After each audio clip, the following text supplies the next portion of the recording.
sa nangyayari. Alam namin ang ngayon ay sugat, ngunit kapag ang batas ay binabaluktot, mas ligtas ang tumingin sa lupa. Hindi kami pipi sa katotohanan, may tinig sa dibdib na sumisigaw. Ngunit kapag ang salita'y may kapalit, mas pinipiling lunukin ang uhaw. Hindi dahil wala kaming alam, hindi dahil kulang ang pag-iisip, may takot na matagal nang naupo sa gitna ng bawat desisyon.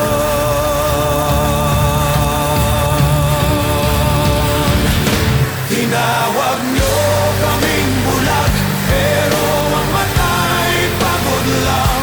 Tinawag nyo kaming pipi, pero ang pinig ay may takot na tangan. Tinawag nyo kaming bingi, pero sanay na ang mundo sa ingay.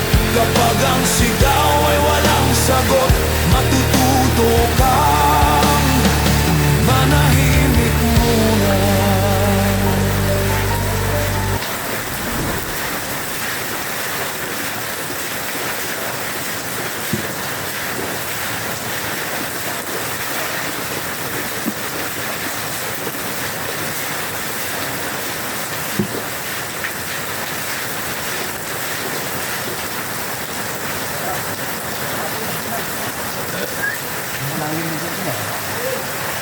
Mababaw na.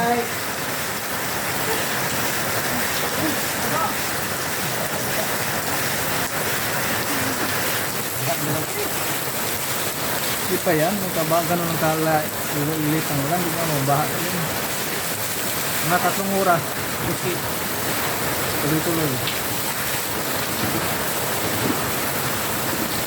Dati nga, umpisa alas 6 hanggang alas 10, okay na yung undoy. Di ba, naalala ko eh. Kasi pumasok kami nun eh.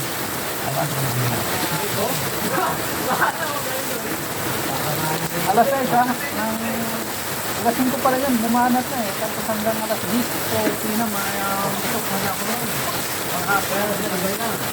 Wala pang baha, pagdating na mamaya mga alas 9, wala lang, laki ng tubig.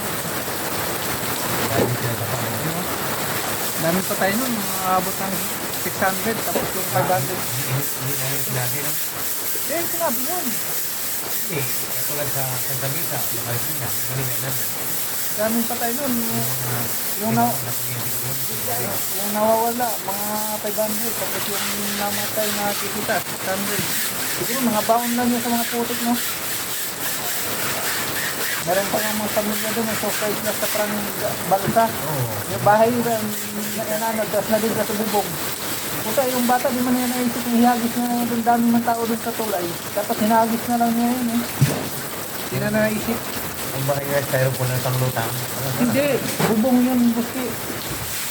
Sinalian na ng styrofoam, tapos nagsabay sila doon up.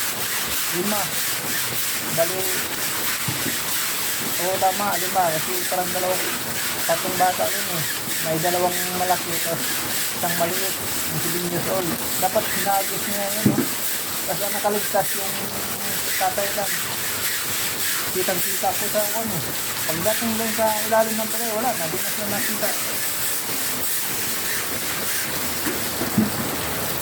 Magmimo dito, yung wire na yan, dyan naabot. Dyan nag, ano ka yung ano?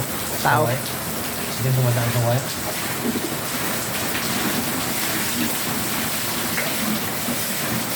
Wala na. Wala nang ulan, tapos na.